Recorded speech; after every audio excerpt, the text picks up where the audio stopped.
The world of sneakers consists of more than just big name brands and the celebrities that wear their shoes. Some of the most noteworthy names in the business are actually at odds with the big-time sneaker juggernauts like Nike and Adidas, even though they hugely contribute to the culture surrounding this celebrated footwear. Today, we'll be discussing one of the most widely acclaimed individuals in this space, Dominic Ciambroni, aka the Shoe Surgeon.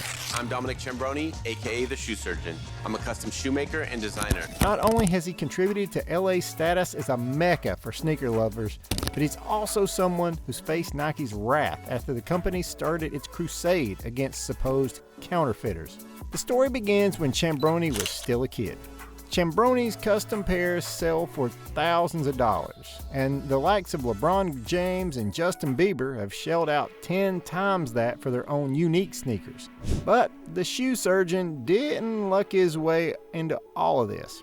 It took years of blood, sweat, and tears, all of which culminated in a widely successful business.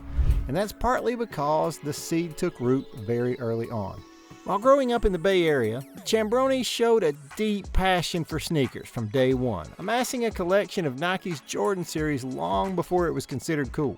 However, when this hobby hit the mainstream and all of his friends boasted Air Jordan collections of their own, Ciambroni knew that simply buying pairs wasn't going to cut it if he wanted to stand out. No matter how unique and coveted a pair of sneakers was, it was still just something that anyone could buy. This inspired Ciambroni to airbrush a pair of Nike Air Force Ones. He'd turned the all-white colorway into a dusky, bold camouflage shade that left his friends seriously impressed.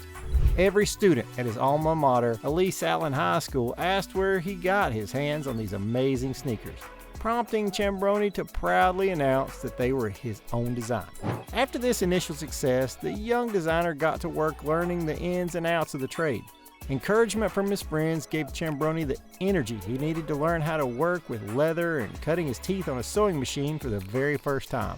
He discovered how powerful the sewing machine could be rather quickly, eventually covering a pair of Air Jordan 4s completely in snake fabric.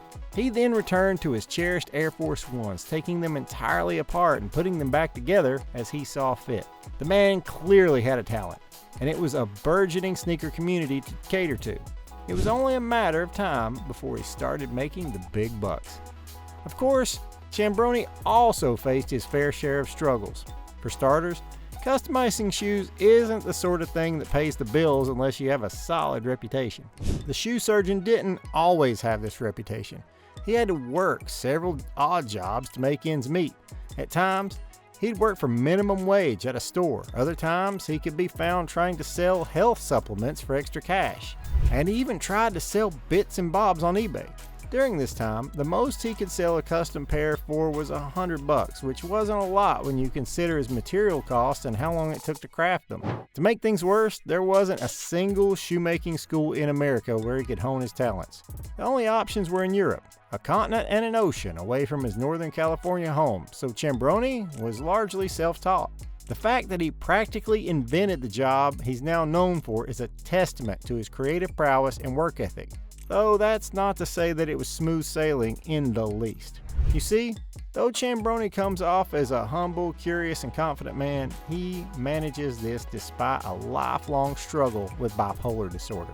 While this clearly didn't get in the way of his work, the private battle he fought with his mental illness can't be ignored. It was yet another obstacle for Ciambroni to overcome, making the lack of institutional training and startup capital all the more difficult to deal with. But as the old saying goes, slow and steady wins the race. Since there was no formal schooling available for sneaker customizers, Ciambroni settled for an old bootmaker in his area. He learned what he could, and since many of the leatherworking and cobbling skills applied to sneakers as well, Ciambroni was able to get a pretty great education against all odds. This still didn't change the fact that he wasn't making money though. His clientele consisted exclusively of his friends and family, which isn't a great way to run a business. However, when Ciambroni caught wind of an up-and-coming social media platform called Instagram, everything changed forever. It didn't take long for the Shoe Surgeon to go viral, and pretty soon, the orders started pouring in. At first, the Shoe Surgeon just thought that Instagram was a place to share fun pictures with your friends. He had no idea it could become a marketing machine for his business. all that changed when he posted a fateful picture.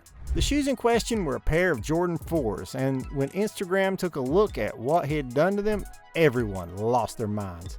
Customers from all across the country started hitting Ciambrone up and asking him to customize their shoes. Business got so good that the shoe surgeon decided to set up a shop in LA, the heartland of sneaker culture on the West Coast. But he was still only getting started. Things reached a whole other level when he got an order from will.i.am. The rapper had caught a glimpse of the shoe surgeon's work and decided he wanted something one of a kind. Now, this was a major opportunity for Ciambrone, and he knew that he couldn't just ship the shoes like this was just another sale. He decided to head down to the rapper's LA home to deliver them in person. And it just so happened that Justin Bieber's stylist was hanging around. The two got to talking, and Ciambrone landed an order for a new pair that Justin would wear on his upcoming tour. He took the initiative, and it paid off brilliantly for him. And all the free publicity he got from celebrities wearing his shoes certainly didn't hurt either. But the thing is, all that fame and acclaim was a bit of a double-edged blade. He wasn't just catching the attention of potential customers.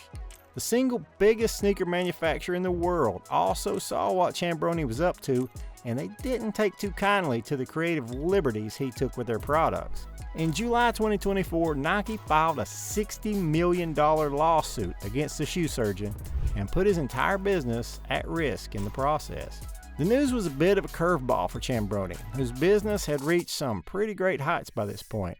Not only were celebrities paying six figures for custom designed pairs, but brands were getting in on all the action as well.